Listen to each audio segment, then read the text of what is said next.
17 kilometers northeast of Tehran, there's a city called Paradis, literally paradise in Farsi. And if you drive there today, you'll notice that half of its towers don't have windows, just dark rectangles where glass should be, monuments marking an unfinished ghost city. Paradis is hardly alone, though.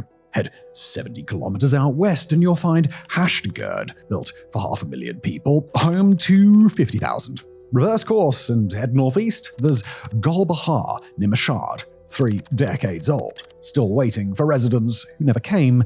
At this rate, likely never will. This is Iran, home to 3 million empty homes. Yet in Tehran tonight, families are literally sleeping in cemeteries because they cannot afford shelter. Their capital is the worst. Prices surged by an eye-watering 85% in 1 year alone. So how did one country arrive at such a paradox? Well, this is the story of what happens when housing stops being shelter and instead becomes one of the only stores of value in an otherwise collapsing economy. It's also the story of some of the worst government management and urban planning that we have ever seen. Welcome to the most expensive ruins in the Middle East, monuments to a revolutionary promise that became a 3 million home lie. Just before we continue with today's episode, let's talk about something that most people wear every day but don't really think about very much. Underwear, and specifically how to get much better underwear. Well, that is absolutely possible with today's fantastic sponsor, Sheath. Sheath make the most comfortable boxer briefs. I'm holding them the wrong way around.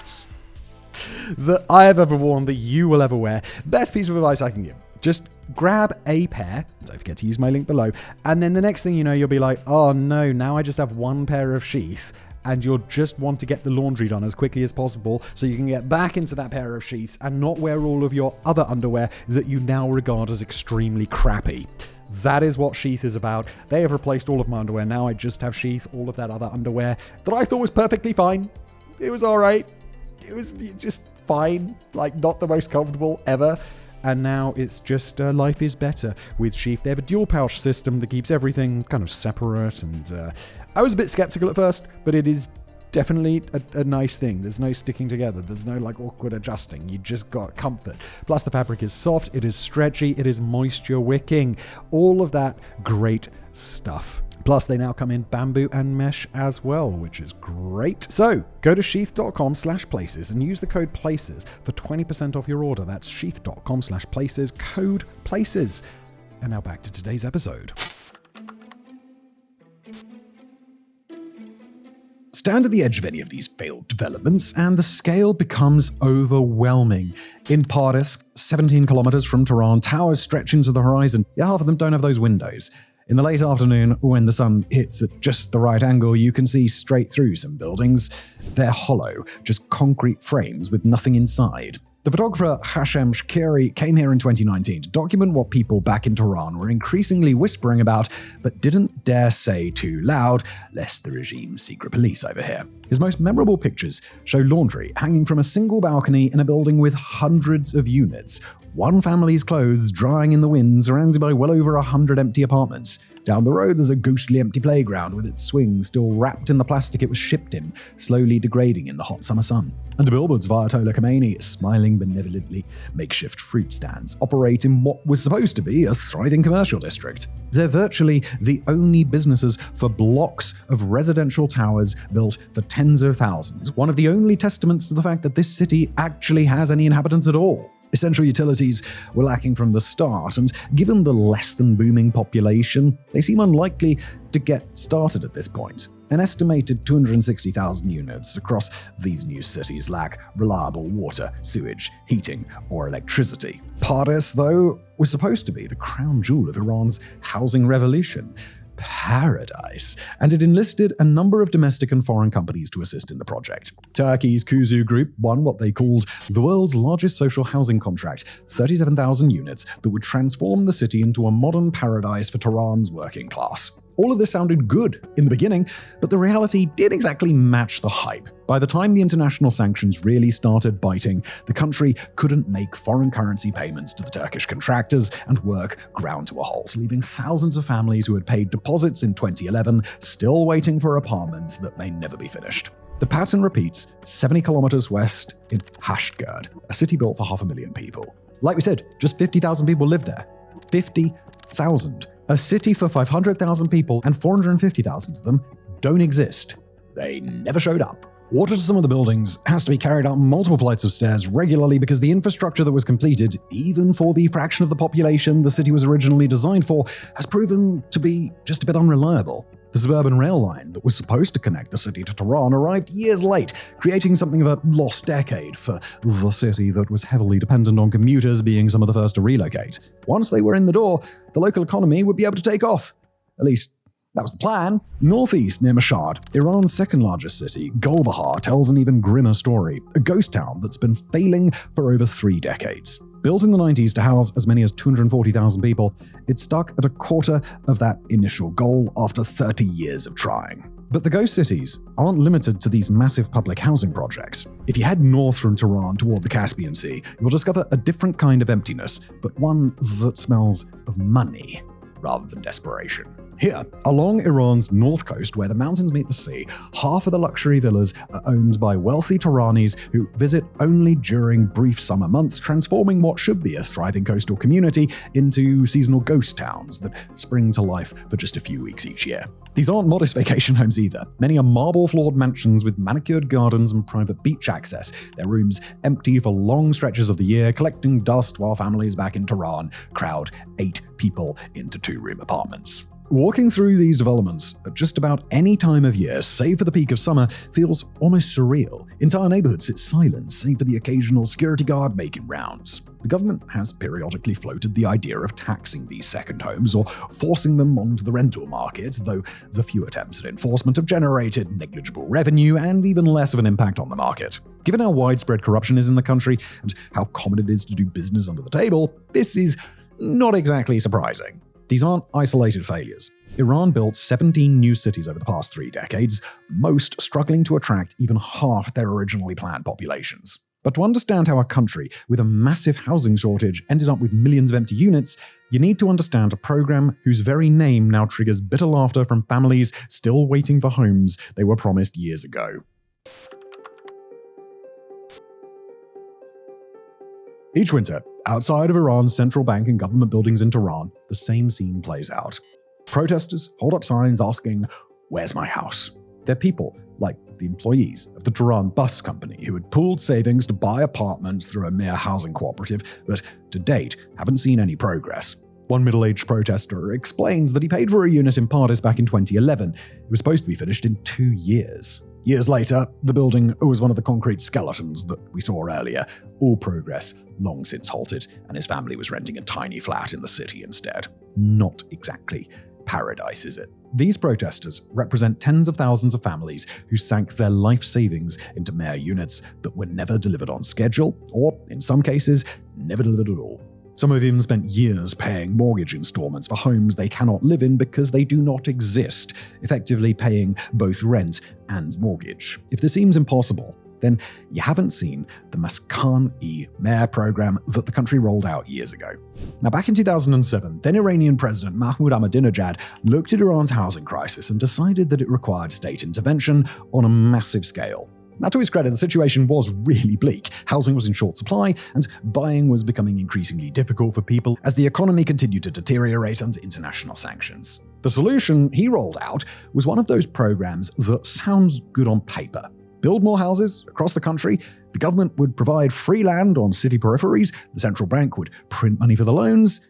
Everything was going to be wonderful. Paradise, perhaps. The country's vice president at the time, Mohammad Reza Rahimi, declared it was the finest undertaking since Adam. 2.2 million affordable housing units to be built within 5 years, solving Iran's housing crisis once and for all. The government offered free state-owned land to developers and heavily subsidized loans. Buyers would pay a minimal price up front, with the remaining cost financed and below market rates. To fund all this, the central bank was ordered to print money on a dramatic scale. When combined with the effects of economic isolation on the global stage as a result of their ongoing nuclear program, high inflation set in within a few years, crashing the rial to near worthless levels. By the time Ahmadinejad left office in 2013, roughly half of the promised units had been completed, with hundreds of thousands more sitting as concrete skeletons across the country. The tragedy here lies partially in those skeletons of towers, but not exclusively. While less visually obvious, the stories from within the completed units tell an even more grim tale. Given the political pressure to deliver on units at all costs, a lot got overlooked in terms of basic amenities as well as the quality of the architecture. Apartments were completed without water connections, power lines, sewage systems. By the time Hassan Rouhani took office in 2013, he inherited what he called a mountain of debt and halted all new Mehr registrations, but the damage was done. Iran had spent tens of billions of dollars funding cities where nobody wanted to live, while the places that people desperately needed housing saw little progress. The government tried to downplay just how unprepared these units were for people to live in, but they could only do so much. Events like the November 2017 Kerman Shah earthquake exposed the negligence in ways no state media could cover up. While 60, 70, even 100-year-old buildings stood firm, the brand new Mehr apartments fell like a house of cards, killing hundreds. Investigators would go on to find that politically connected builders had used substandard materials and pocketed the difference. Familiar, isn't it? But the question remained, how is a country full of overcrowded cities experiencing such huge numbers of vacant housing units? Now, to understand why nearly 3 million homes sit empty while families can't afford a place to live where they actually work, you need to meet some of the people caught in this paradox. Consider the morning routine.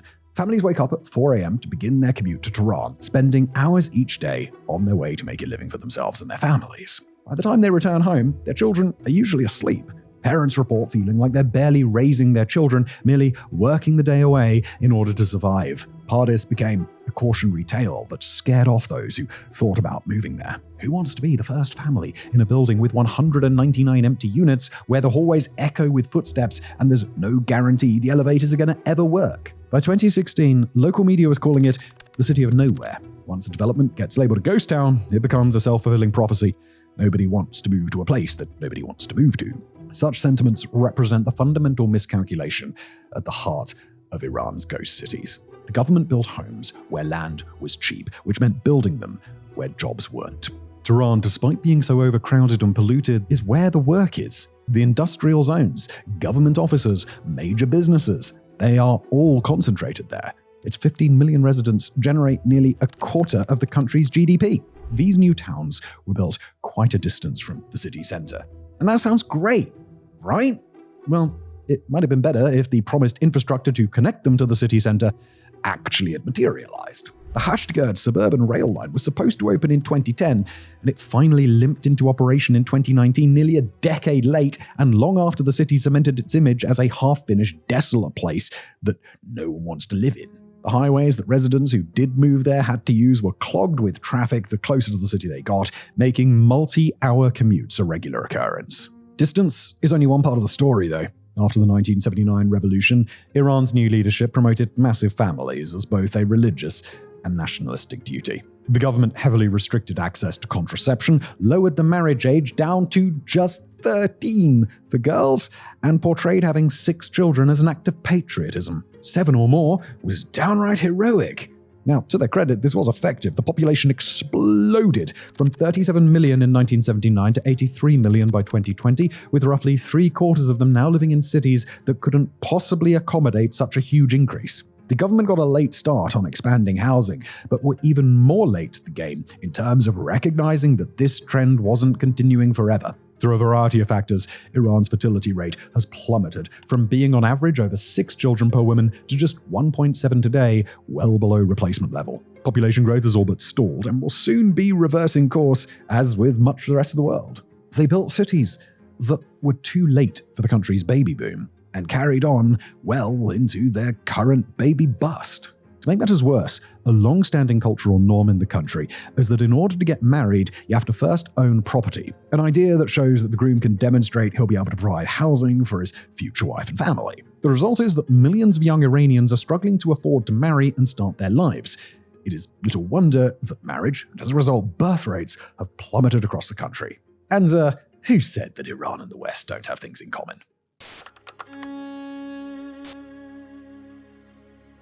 Now, the story of why these homes stay empty while people go homeless requires understanding what housing has become in Iran's sanctions-strangled inflationary economy.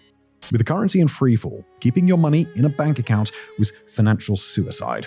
Iranians watched their life savings collapse through massive central bank printing in a matter of years. The rial lost 90% of its value against the US dollar between 2010 and 2025. The effects of sanctions cut off pretty much all citizens from being able to invest abroad. The average Iranian isn't exactly able to set up a Robinhood account and day trade. So, those who had money they wanted to protect began parking it in the only tangible assets that they could find, which overwhelmingly meant housing. Real estate became one of the few investment options that could keep pace with inflation, so the wealthy began hoarding empty units, not as places to live, but just as a place to keep money. Local governments encouraged this frenzy too. They rely heavily on income from selling building permits and rezoning agricultural land, creating perverse incentives where more construction meant more city revenues regardless of actual need. This created what essentially amounts to a construction mafia of banks, municipal officers, and politically connected developers who profited from the boom, while ordinary Iranians were increasingly priced out.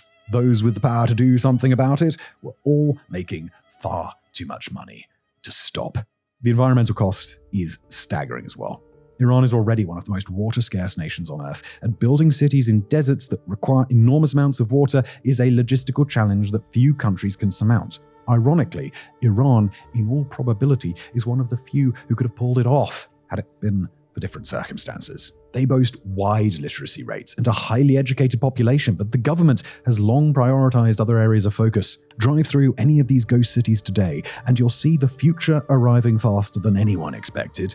Quite literally, buildings completed just a decade or two ago are showing structural damage as though they've been standing for centuries. The cheap materials and corner cutting exacting their price. The government's latest response has been to double down on the same failed formula. Their last president promised to build an additional 1 million new homes shortly after taking office in 2021, aiming to have them done by the end of 2025. Current President Pezeshkian has continued this approach, though the numbers fall far short of stated goals. At the time of writing in the back half of 2025, less than 1 million have been completed, wildly far behind schedule. The government has implemented a vacancy tax on 1.3 million properties, but widespread non-compliance and corruption make enforcement nearly impossible in a country where much of the economy operates in cash and off the books. Not every ghost city has remained empty forever, though. Take Harand, which back in 2016 housed just 97,000 people, despite being designed for 500,000. By 2023, though, estimates suggest that the city has become overpopulated, a radical U-turn for a city long included in the ghost town phenomenon. This transformation came when a few crucial components all came together. Thousands of long-delayed units were finally completed and handed over with keys. The metro line to Tehran opened in November 2023 after years of promises, and housing prices in the capital simply reached levels that were so astronomical the commute from Parand started looking reasonable. Yet despite this turnaround, the city isn't exactly thriving. Having been underpopulated for so long, it was caught completely off guard by the influx over the last several years, and it shows. Recent estimates put the total number of schools at 47, when it should have been no fewer than 250. Thousands of completed apartments are still waiting for basic water hookups, and the new metro is so overcrowded that people have to wake up at the crack of dawn to ensure that they can fit on their ride. It's the perfect Iranian paradox, a ghost city that filled up faster than its infrastructure could handle, proving that even when these developments succeed, they fail in new ways. Iran's ghost cities tell us something profound about the modern world, something that increasingly seems to be true across societies and cultures the world over. Just how disconnected from human life the home can become. The Islamic Republic promised housing as a right to justify its grip on power, part of the social contract that they hoped would legitimize the theocracy. After 1979, the regime made home ownership both a religious duty and a tool of control, using state rhetoric to tie Iranian identity to property ownership. But as time wore on, the promises of the revolution met the brutal mathematics of sanctions, geography, and demographics. You simply cannot build communities so far from where jobs exist without basing amenities and expect them to thrive, especially when you don't provide reliable transportation back and forth, much less running water. As one Iranian architect reflected on these barren new towns, quote, "We created cities, but we forgot about creating lives in them. The towers of Paradis still wait for their paradise." And while we're not exactly in the business of fortune-telling, we don't see that arriving for its residents anytime soon. There's a haunting parallel that Iranian historians note. In Yazd province, There stands Karanak, a 4,000-year-old mud brick settlement abandoned as water sources dried up. For centuries, people have wondered why anyone would abandon a place so suddenly. But Karanak had a golden age. It thrived for millennia before its eventual abandonment. Places like Pardis, Hashgard, and the others mentioned here today are quite different. They're ruins that never got off the ground, let alone experienced anything of a golden age. They failed before they began.